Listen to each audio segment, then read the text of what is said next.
Alhamdulillah, senantiasa kita banyak bersyukur kepada Allah Subhanahu wa taala atas segala limpahan nikmat, anugerah dan karunia yang telah Allah berikan kepada kita semuanya. Nikmat apapun bentuk nikmatnya wajib untuk kita syukuri. Setelah nikmat iman dan Islam, setelah nikmat menjadi umat Nabi Muhammad SAW, maka nikmat panjang umur itu adalah nikmat yang paling mahal yang Allah berikan kepada kita. Walaupun sedetik, walaupun semenit, panjang umur itu adalah nikmat. Kapanpun kita dikasih panjang umur, di hari apapun, di malam apapun, di waktu apapun, di bulan apapun, kita dikasih panjang umur, itu adalah nikmat yang mahal. Lebih-lebih kalau kita dikasih panjang umur oleh Allah Subhanahu wa taala ketemu dengan bulan-bulan yang mulia, maka itu adalah nikmat di atas nikmat, maka wajib kita bersyukur lebih daripada biasanya. Nikmat zahir kalau kita syukuri, maka akan menjadi nikmat akhirat, menjadi nikmat batin. Nikmat dunia kalau kita syukuri, maka nikmat dunia itu akan menjadi nikmat akhirat. Nikmat zahir kalau kita syukuri akan menjadi nikmat batin. Nih, lisan, nikmat zahir. Tapi kalau kita buat zikir akan menjadi nikmat batin. Kita buat baca Al-Quran akan menjadi nikmat batin. Nikmat dunia kalau kita syukuri akan menjadi nikmat akhirat. Panjang umur itu nikmat dunia. Tapi kalau kita manfaatkan panjang umur itu untuk taat, untuk ibadah, untuk amal soleh, maka tentu pahalanya bisa kita dapatkan nanti ada di akhirat, menjadi nikmat ada di akhirat. Seperti yang saya katakan tadi, nikmat di atas nikmat adalah kapan Allah berikan kepada kita panjang umur, ketemu dengan bulan-bulan yang mulia, apalagi bulan Ramadan. Ramadan sayyidul syuhur. Bulan Ramadan itu adalah paling mulianya bulan. Syahrun azimun mubarak. Bulan yang agung, bulan yang mulia, bulan yang penuh berkah, Ramadan. Saking mulianya Ramadan, satu-satunya bulan yang Allah sebut dalam Al-Quran ya hanya Ramadan. Syahrul Ramadan alladzi unzila fihil Qur'an. Rajab itu mulia tapi enggak Allah sebut dalam Al-Quran. Sya'ban, Dzulhijjah, Dzulqa'dah, Muharram itu bulan-bulan mulia, tapi enggak Allah sebut dalam Al-Quran, hanya Ramadan. Ada banyak keistimewaan, ada banyak kemuliaan yang Allah berikan kepada mereka yang hidup di bulan Ramadan dengan ibadah, dengan taat dan beramal soleh. Semua ibadahnya kita, ini, mau sholatnya kita, mau zakatnya kita, hajinya kita, umrahnya kita, apapun bentuk ibadah yang kita kerjakan, itu bisa dituntut nanti di hari kiamat oleh orang-orang yang kalau kita pernah zalim sama mereka. Makanya dalam satu hadis Rasulullah SAW pernah tanya kepada para sahabat, atadruna manil muflis? Wahai umatku, wahai sahabatku, tahu nggak kalian siapa di antara kita ini yang akan menjadi bangkrut? Tahu nggak kamu siapa sih orang yang bangkrut itu? Maka para sahabat menjawab, al-muflis fina man la dirhama lahu wala mata. Orang yang bangkrut itu ya Rasul, mereka yang nggak punya bekal, nggak punya harta, nggak punya dinar dan dirham. Itu orang bangkrut ya Rasul. Maka Rasulullah menjawab, al-muflis min ummati man ya'ti yaumal qiyamah bi sholatin wa siyamin wa zakat. Orang yang bangkrut dari kalangan umatku adalah orang yang nanti di hari kiamat menghadap kepada Allah Subhanahu wa taala dengan pahala yang berjibun, dengan pahala yang banyak, pahala sholatnya, pahala zakatnya, pahala hajinya, pahala ininya, pahala itunya, banyak. Dia bawa pahala menghadap kepada Allah Subhanahu wa taala. Wa ya'ti wa qad syatama hadza wa qadhafa hadza wa akala mala hadza wa safaka dama hadza wa daraba hadza. Tapi sayang, ketika dia sudah selangkah, tinggal selangkah lagi masuk surga, dia bawa pahala begitu banyak di hadapan Allah Subhanahu wa taala. Cuman sayang ketika hidup di muka bumi, dia pernah memukul fulan, dia pernah mencaci fulan, dia pernah memfitnah fulan, dia pernah ngerasani fulan, mungkin dia pernah menumpahkan darahnya fulan, mungkin dia pernah makan darahnya, makan hartanya fulan secara boleh, nggak ada hak, dan seterusnya dan seterusnya. Akhirnya fayu'ta hadza min hasanatihi wa hadza min hasanatihi. Maka setiap orang yang nuntut itu dikasih pahala oleh Allah Subhanahu wa taala, diambil daripada pahalanya orang yang banyak pahalanya tadi itu. Dikasih pahala, dikasih pahala. Jadi yang banyak pahalanya tertunda masuk surga. Tertunda masuk surga. Justru yang nuntut itu duluan masuk surga malah. Tertunda dia. Kenapa? Dituntut. Pernah melihat antrian yang mengular, antrian yang panjang, antrian minyak goreng misalnya dia panjang kan itu. Bayangkan mereka itu nuntut kita nanti di hari kiamat. Oh kira-kira mereka satu persatu masuk surga. Ya Allah, dia pernah mukul saya tanpa ada hak, kasih pahalanya masuk surga. Kita belum. Ya Allah, dia pernah mengumpat saya, mencaci saya, kasih pahalanya masuk. Kita enggak.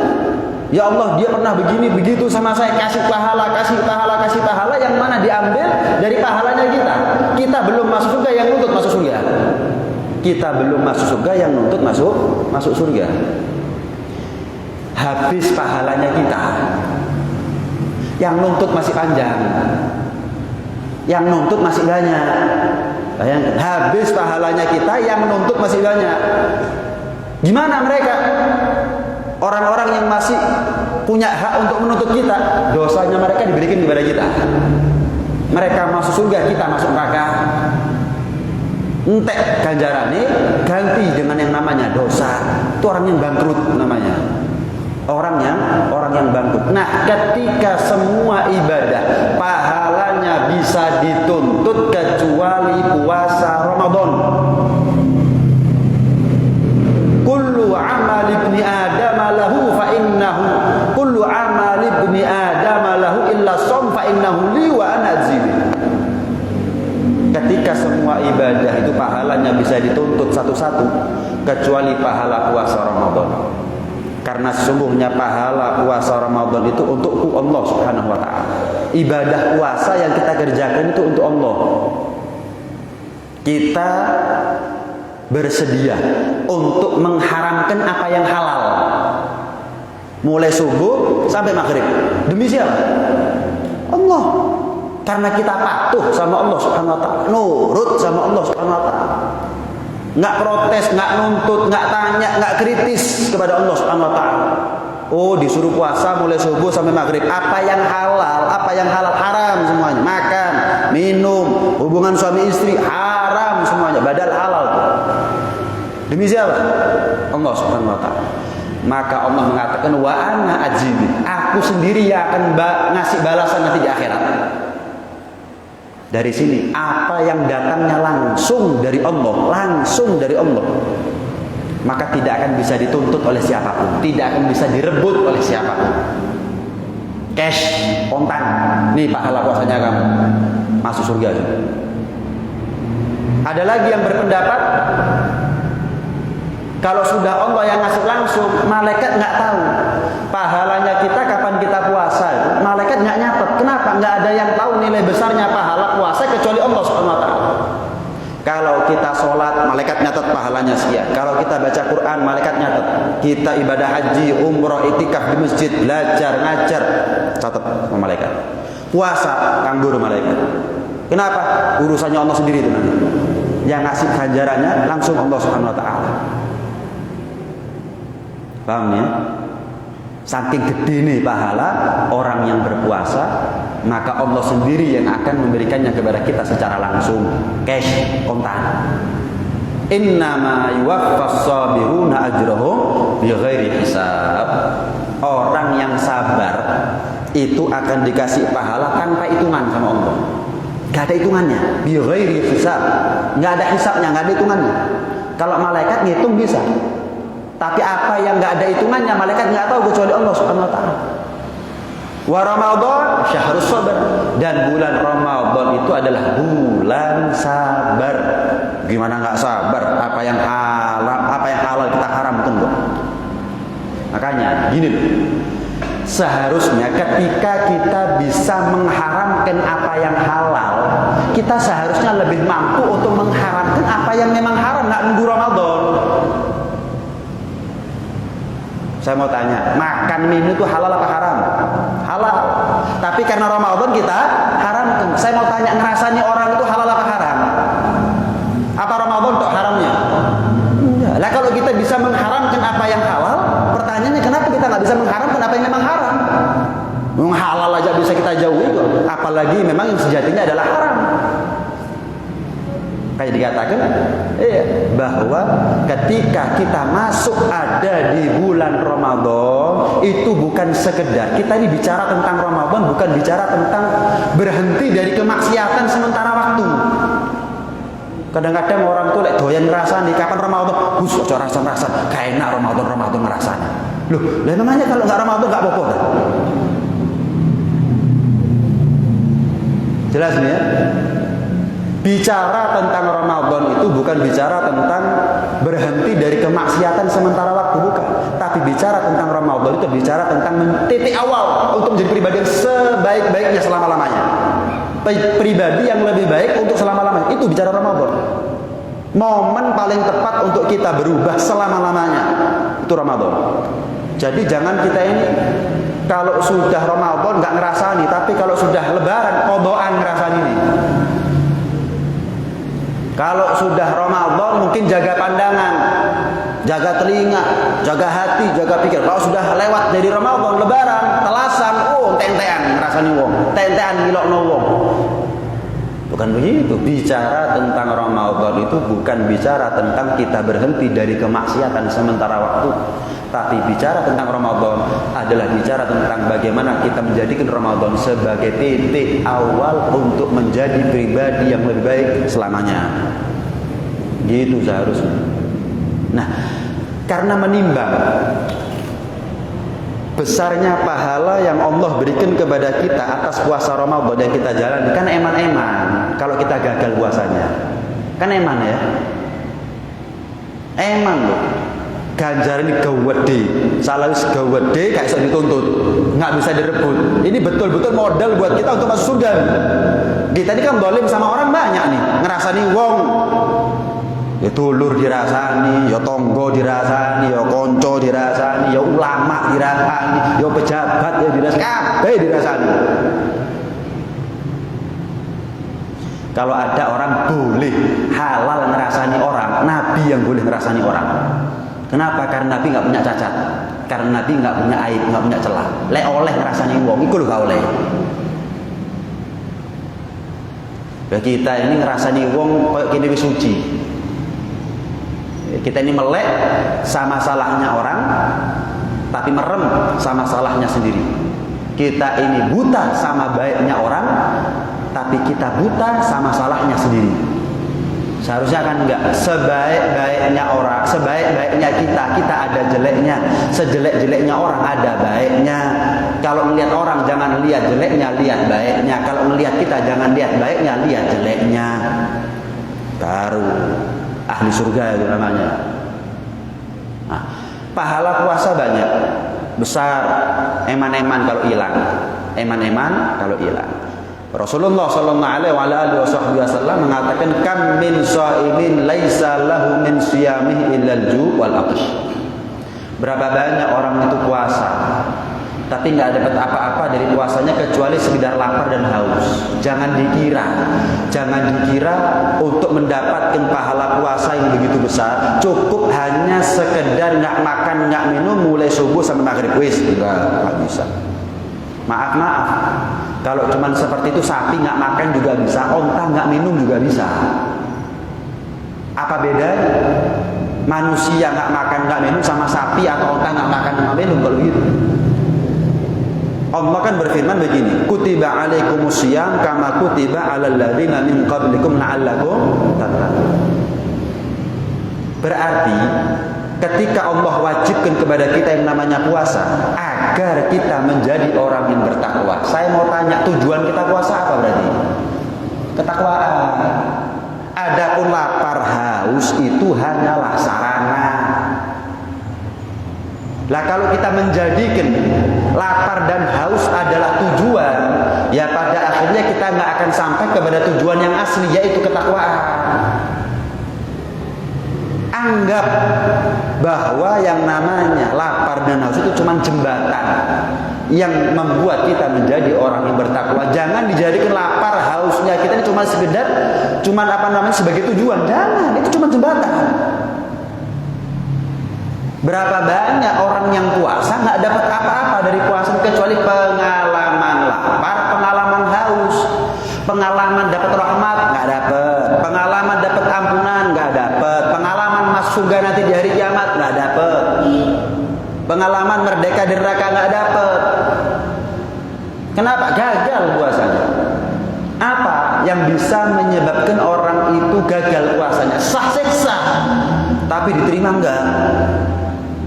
Apa faedahnya kita puasa sah tapi nggak diterima? Makanya dikatakan apa? Dikatakan setiap apa yang hak itu ada hakikatnya. Ilmu hak, tapi hakikatnya ilmu adalah amal. Amal hak, tapi hakikatnya amal adalah ikhlas. Ilmu tentang sholat, rukun-rukunnya sholat, wajib-wajibnya sholat, perkara yang membatalkan sholat, semuanya dia tahu, tapi nggak sholat. Ada ilmu tapi nggak ada amal. Ada hak tapi nggak ada hakikat. Ya seperti boneka, ada bentuk tapi nggak ada nyawanya, nggak manfaat. Sama seperti mainan, motor-motoran, manfaat? Nggak manfaat. Ada ilmu tapi nggak ada amal, gulinan, masuk imamai gede, masih perpustakaannya banyak kitabnya, masih santri ini jutaan kalau perlu. Ilmu nggak ada amal. Amal itu hak, tapi nyawa daripada amal ikhlas. Makanya ibadah zahir, apapun ibadah zahir, tujuannya mesti batin. Rukuk sujudnya kita yang dicari khusyuknya kita. Badan boleh rukuk sujud, tapi hati nggak pernah rukuk, nggak pernah sujud, nggak diterima sholatnya oleh Allah.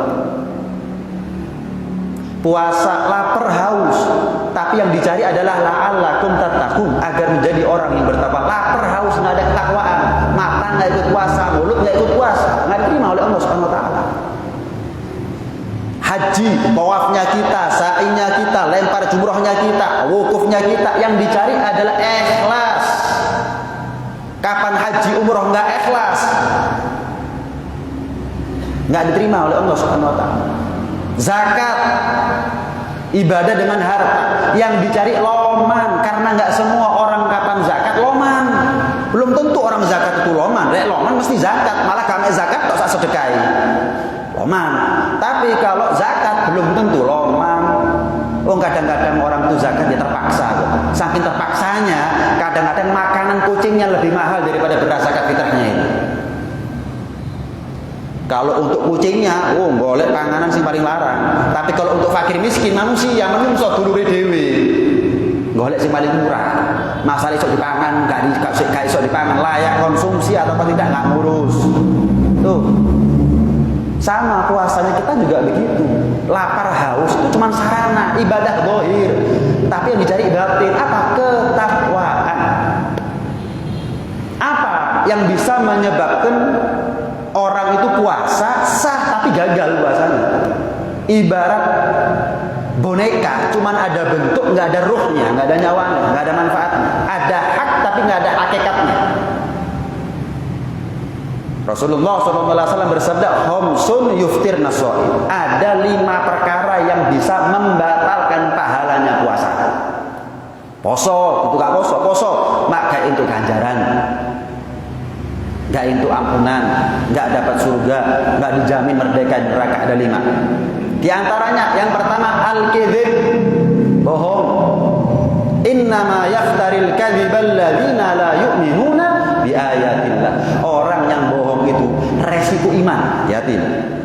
Orang kalau suka bohong, yang riskan, yang rentan, bukan sembarang anugerah dari Allah, tapi anugerah keimanan.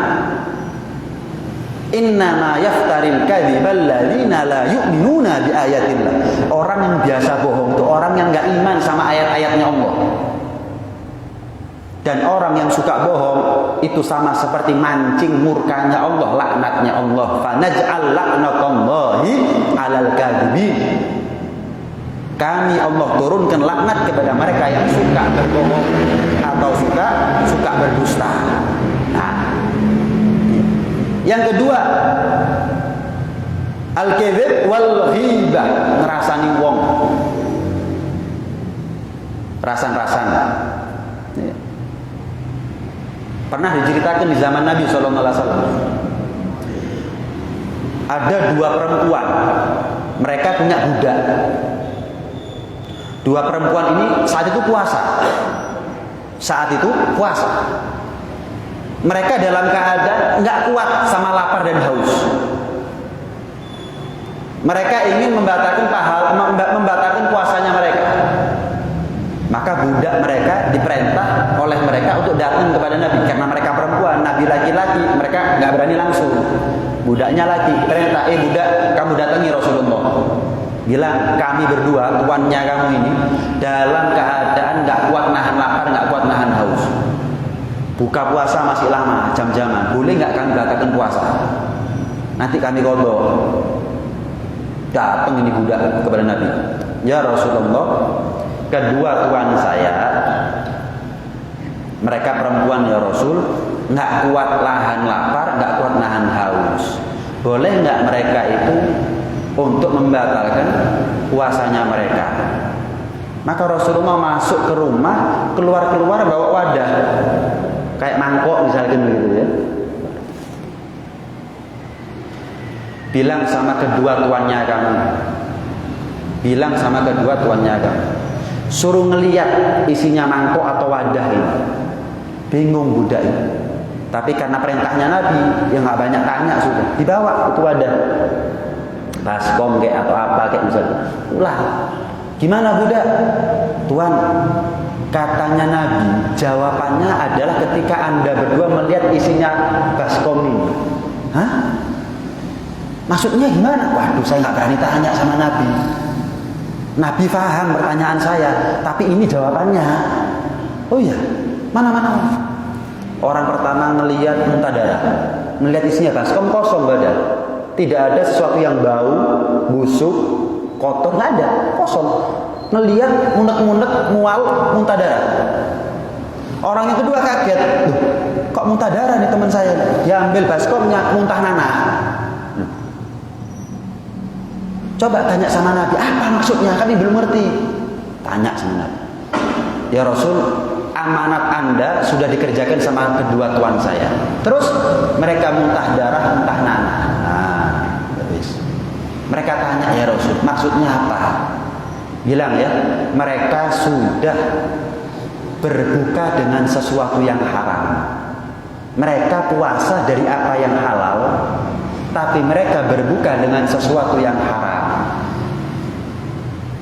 Maksudnya gimana ya Rasul? Wala yakhtab ba'dukum ba'dha. Ayuhibbu ahadukum ayyakula lahma akhihi maitan fakarihtumuh.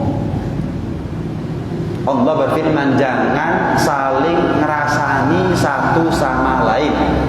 Apakah kamu mau makan bangkainya saudara kamu sendiri? Jadi muntah darah, muntah nanah itu gambaran seperti orang makan bangkai. Yang keluar, yang muntah, isi perutnya ada darah, nanah, daging yang busuk, kotor, najis, bau dan seterusnya. Bilang sama tuannya kamu tuh. Makanya orang itu kalau doyan rasan-rasan, orang itu kalau seneng rasan-rasan, biasanya karena matanya itu melotot sama salahnya orang. Biasanya orang itu kalau melotot, mendelik, ambek salahi wong, doyan rasan-rasan biasanya. Orang yang mendelik sama salahnya orang itu sama seperti kecoa. Maksudnya melbu nggen sing bersih ya apa tetep sing digolek sampah. Sama seperti laler. Laler itu badan kita sehat, Bahkan laler itu hinggap kepada tubuh kita yang sehat, hinggap ke borok pada didik. Sama seperti tikus, melebu istana digolek got.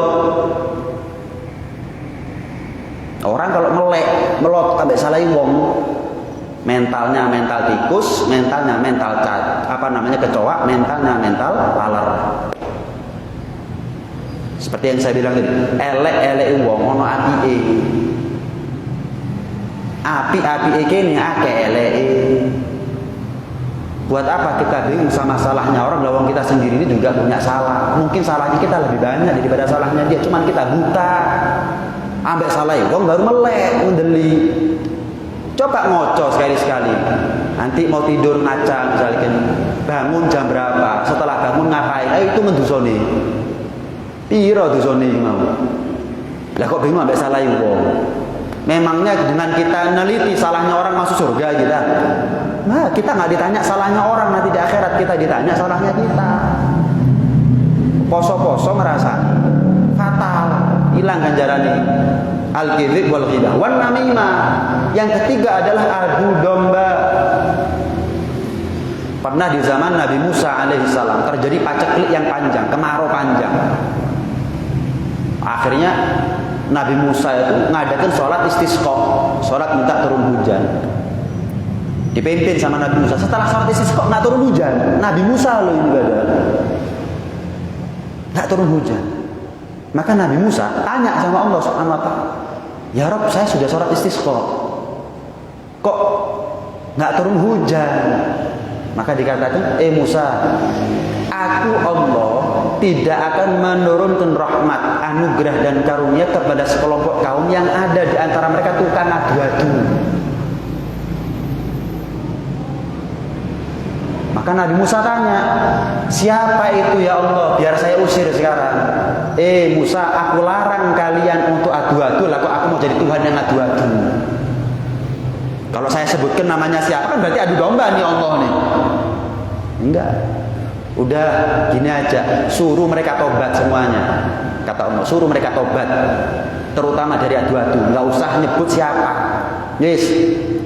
Akhirnya, ayo Allah bilang sama saya, katanya Nabi Musa, Allah nggak turunkan hujan kepada satu kaum jika ada di antara mereka adalah tukang adu-adu. Tobat, saya nggak nyebut nama. Allah pun juga merahasiakan namanya kepada saya. Tolong, siapa di antara kita, ayo tobat dari adu-adu. Akhirnya, nggak lama kemudian sholat istisqa turun hujan.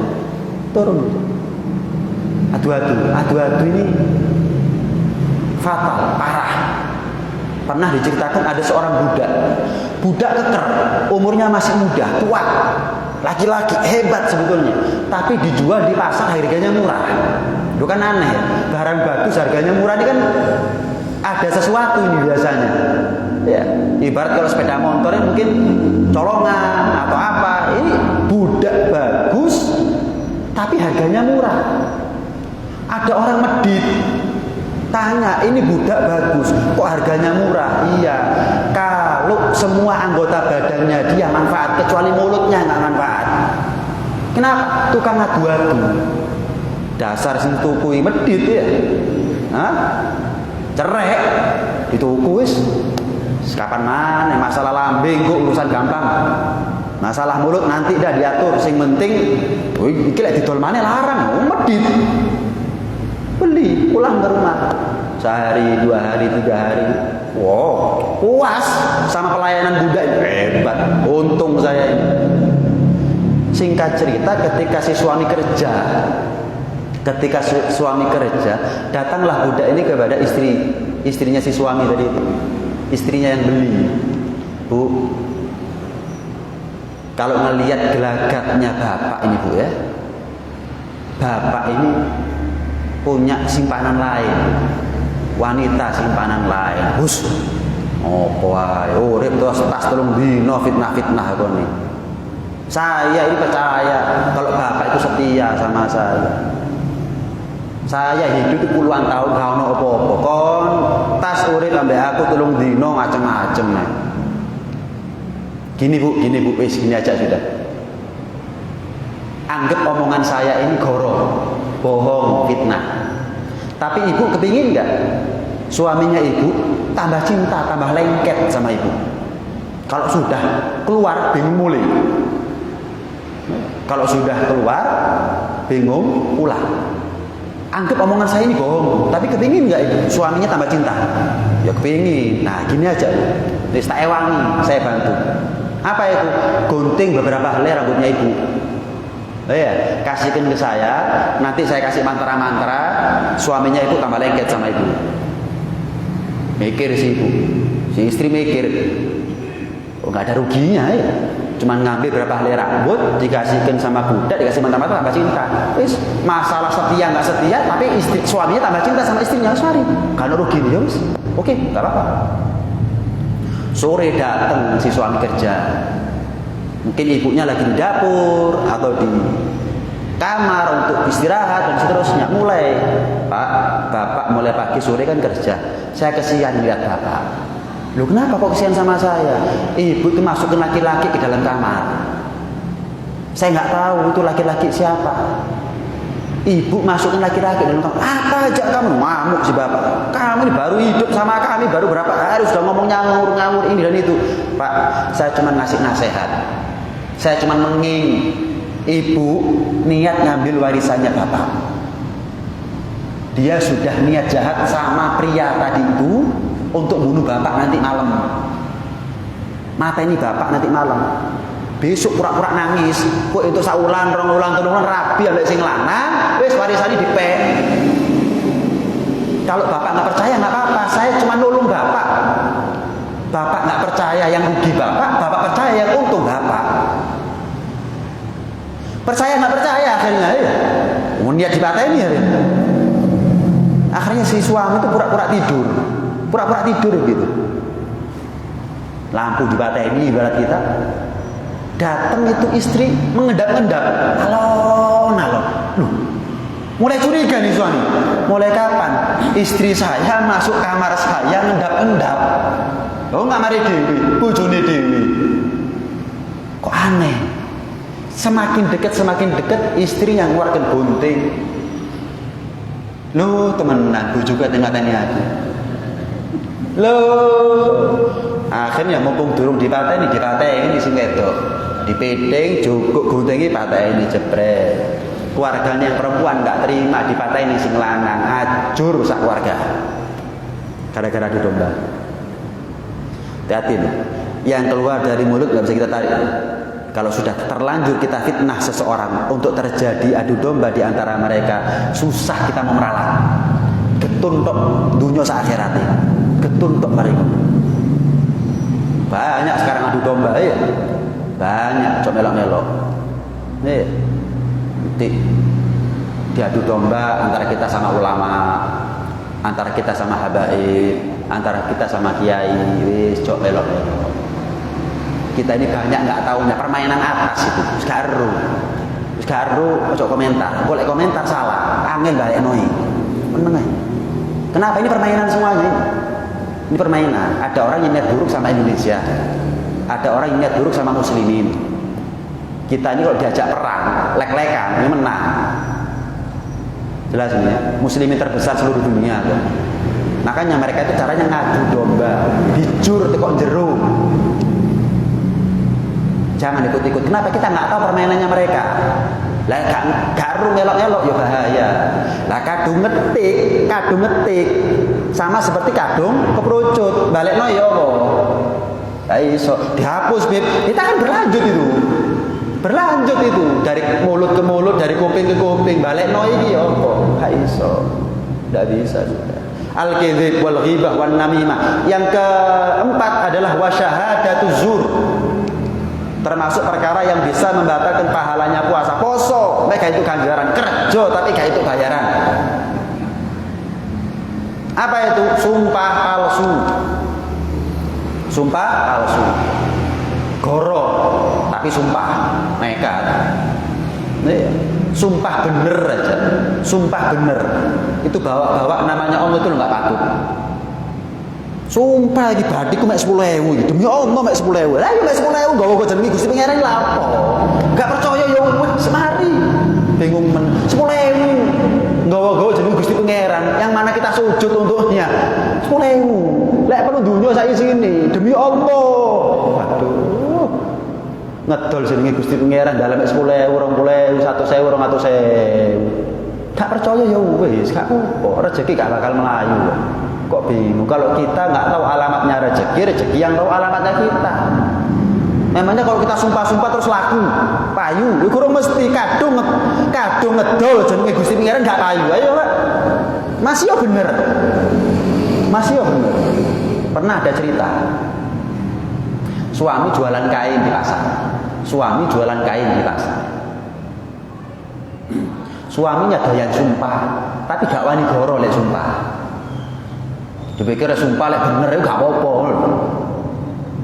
Akhirnya dia ngomong sama istrinya, istriku, ini saya tulaan kain.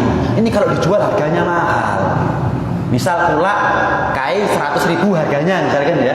Ini kalau dijual bisa sampai 300.000 harganya. Kemaruk lah. Untungnya 200.000 ditekek gak gelem nekek. Dibeli gak gelem beli wong nanti. Wes, ini harganya 300.000. Terus kenapa suamiku? Tawar ini. Saya nggak niat beli suami. Mas, aku nggak niat tuku. Iya paham. Wis tawon tok ae. Bingung sing bojo iki. Mas iki apa sih? Loh biar nanti saya bawa ke pasar. Demi Allah tadi ada yang nawar sekian nggak saya kasih. Ngakali syariat kan ini. Iya.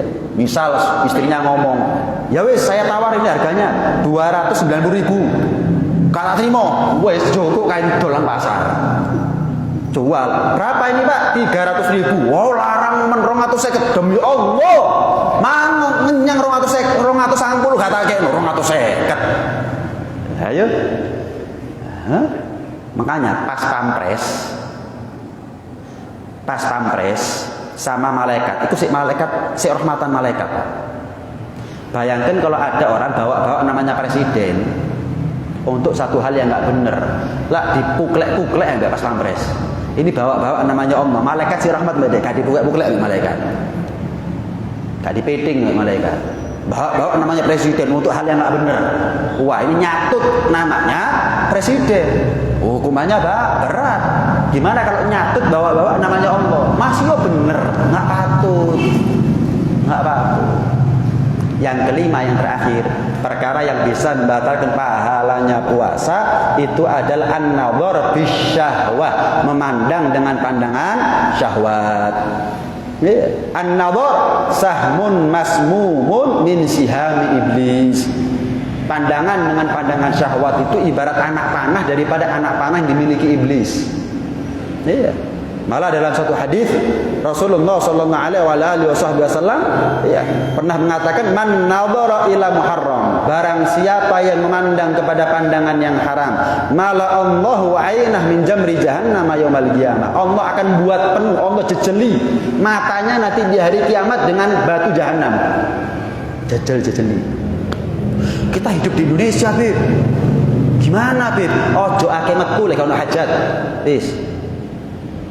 Wong saiki gampang metu cuci mata jarine. Lah niat kan berarti. Niat kan. Man Bib rezeki, BPN rezeki. Pin rezeki temenan apa gak? Yo gak ono rezeki liyane. Apalagi puasa-puasa. Wis apik-apik mulai subuh sampai maghrib jogo moto. Masih turu tok kan jogo moto sih an. Subuh wis turu tok wis pokoke.